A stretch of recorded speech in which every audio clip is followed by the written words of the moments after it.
17 सितंबर 2024 को लेबनान के अलग अलग हिस्सों में हिजबुल्लाह के पेजर डिवाइसेस में धमाके हुए।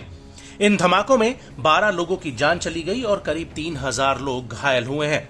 लेकिन इसके अगले ही दिन यानी 18 सितंबर 2024 को पूरे लेबनान में हिजबुल्लाह के वॉकी टॉकी मोबाइल में ताबड़तोड़ धमाके होने शुरू हो गए, जिनमें 20 लोगों की मौत हो गई जबकि 450 से ज्यादा लोग घायल हो गए हैं।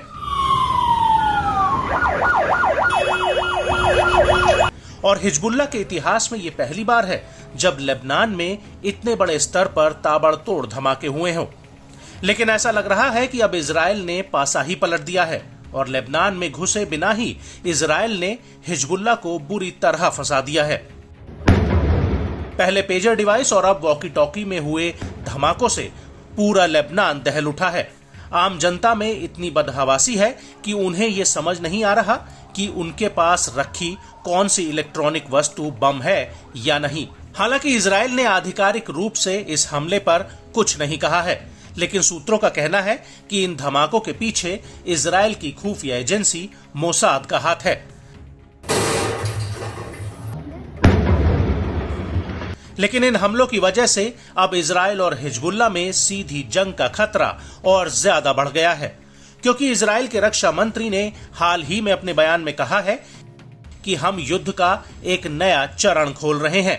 इसके लिए हमें साहस, दृढ़ संकल्प और दृढ़ता की जरूरत है।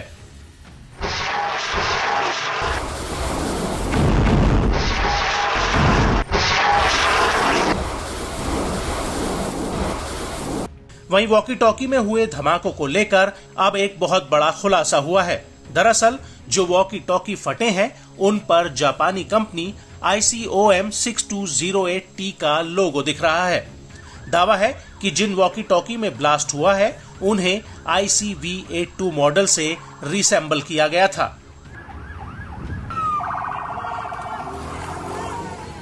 हालांकि जापानी कंपनी ICOM का कहना है कि हम इस बात की जांच कर रहे हैं कि लेबनान में जिन दो तरफा रेडियो डिवाइसेस में धमाके हुए हैं वो हमारे हैं या नहीं। हम सारे डिवाइस जापान में ही मैन्युफैक्चर करते हैं, लेकिन इस बात की पुष्टि नहीं कर सकते कि हमने ये डिवाइस भेजे हैं, क्योंकि ये डिवाइस 10 साल पहले यानी 2014 में ही चलन से बाहर हो गए थे।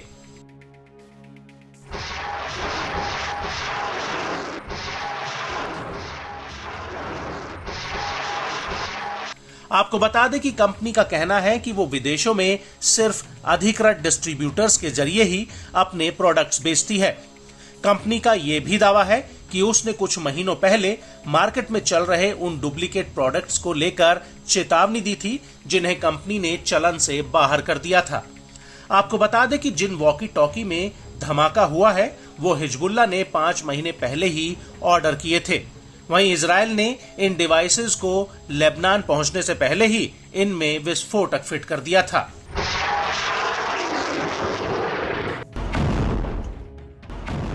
आपको बता दें कि पेजर और वॉकी टॉकी धमाकों के बाद हिजबुल्लाह घायल शेर की तरह बदले की आग में जल रहा है और अब हिजबुल्लाह के प्रमुख हसन नसरल्लाह ने दो टूक कह दिया है कि वो ना ही डरेगा और ना ही पीछे हटेगा।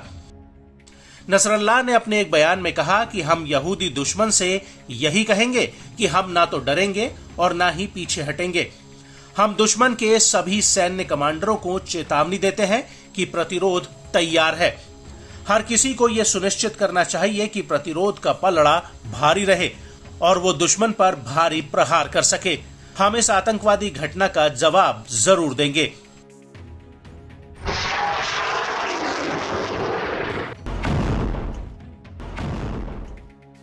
लेकिन इस सब के बीच कई लोग ये सवाल भी उठा रहे हैं कि इस पूरे कांड में अमेरिका का भी हाथ है, लेकिन अमेरिका ने इससे पल्ला झाड़ लिया है। अमेरिका के एक अधिकारी का कहना है कि 17 सितंबर 2024 को इजराइल ने उन्हें ये बताया था कि वो लेबनान में कुछ करने जा रहा है, लेकिन इजराइल ने इसकी ज्यादा जानकारी नहीं दी थी।